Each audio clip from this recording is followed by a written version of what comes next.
नमस्कार, स्वागत है आपका। आप देख रहे हैं प्राइम टीवी। वक्त हो चला है इंटरनेशनल बुलेटिन का, तो चलिए करते हैं शुरुआत अंतर्राष्ट्रीय खबरों के साथ।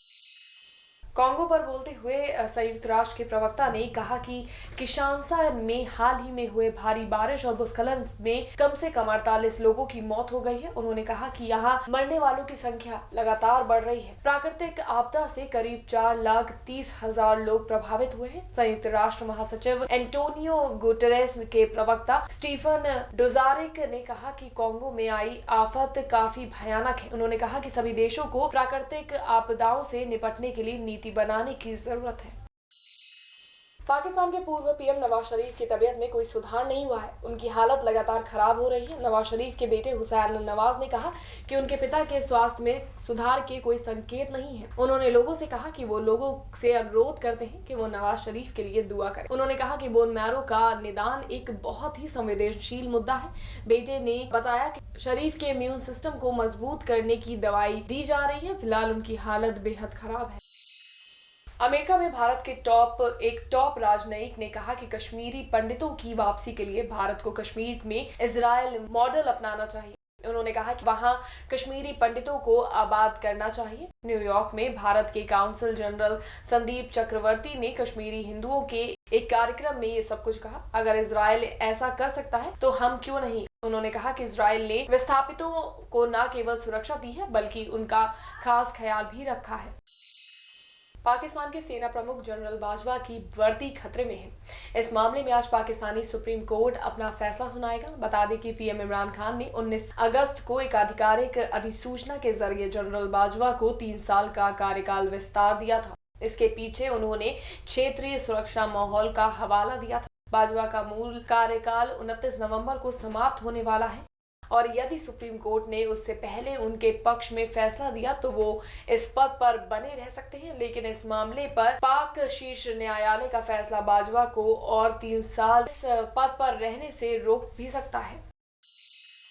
पाक पीएम इमरान खान अपने एक बयान के कारण ट्रोल हो गए हैं। इस बयान में उन्होंने कहा है कि पेड़ रात में भी ऑक्सीजन छोड़ते हैं। इमरान ने पेड़ से जुड़े एक इवेंट में ये बात कही थी। इमरान ने ग्लोबल वार्मिंग को लेकर अजीब बयान दिया था। उन्होंने कहा कि पेड़ रात में भी ऑक्सीजन छोड़ते हैं, इसलिए खूब पेड़ लगाने चाहिए।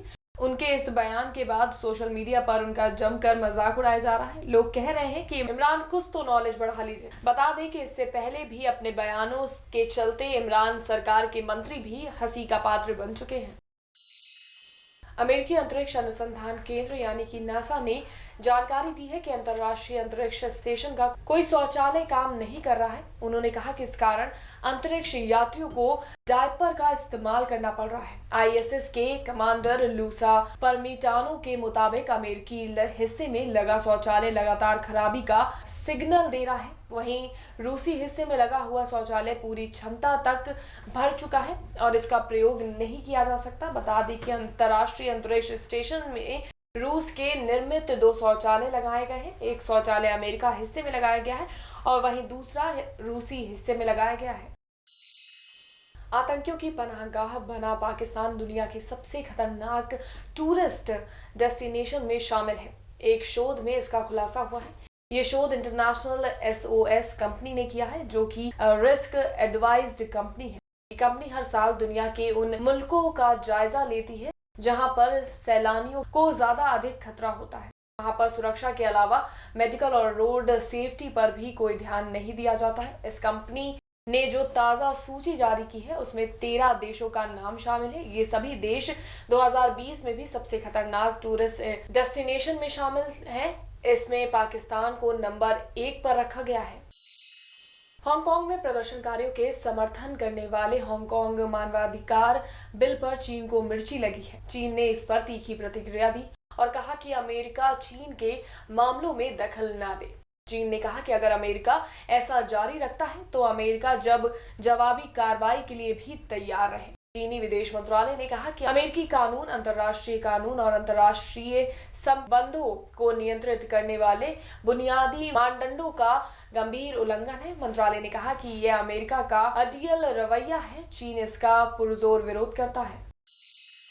अपने बयानों से हमेशा सुर्खियां बटोरने वाले अमेरिका के राष्ट्रपति डोनाल्ड ट्रंप एक नए कारनामे के साथ फिर से हाजिर हैं। इस बार उन्होंने बॉक्सर रॉकी बाल्बोआ की तस्वीर लगाई है। इस तस्वीर को करीब 5 लाख लोगों ने देखा। वहीं लोगों को उनकी ये तस्वीर बिल्कुल भी पसंद नहीं आई है। लोगों ने कहा कि कृपया अपनी ये तस्वीर हटा लें।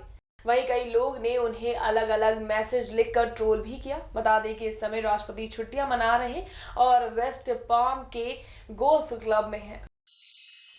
विकीलीक्स के संस्थापक जूलियन असांजे की ब्रिटेन के जेल में मौत हो सकती है। असांजे के स्वास्थ्य को लेकर 60 से अधिक डॉक्टरों ने ब्रिटेन के गृह मंत्रालय को एक खुला खत लिखा है। एक रिपोर्ट के मुताबिक America, Australia, Britain, Sweden, Italy और पोलैंड के 60 से ज्यादा डॉक्टरों की एक टीम ने ब्रिटेन की गृह सचिव के नाम लिखे खुले पत्र में असांजे को हॉस्पिटल में भर्ती कराने की जरूरत बताई है। डॉक्टरों ने कहा है कि ऐसा नहीं किया गया तो उनकी असमय मौत हो सकती है।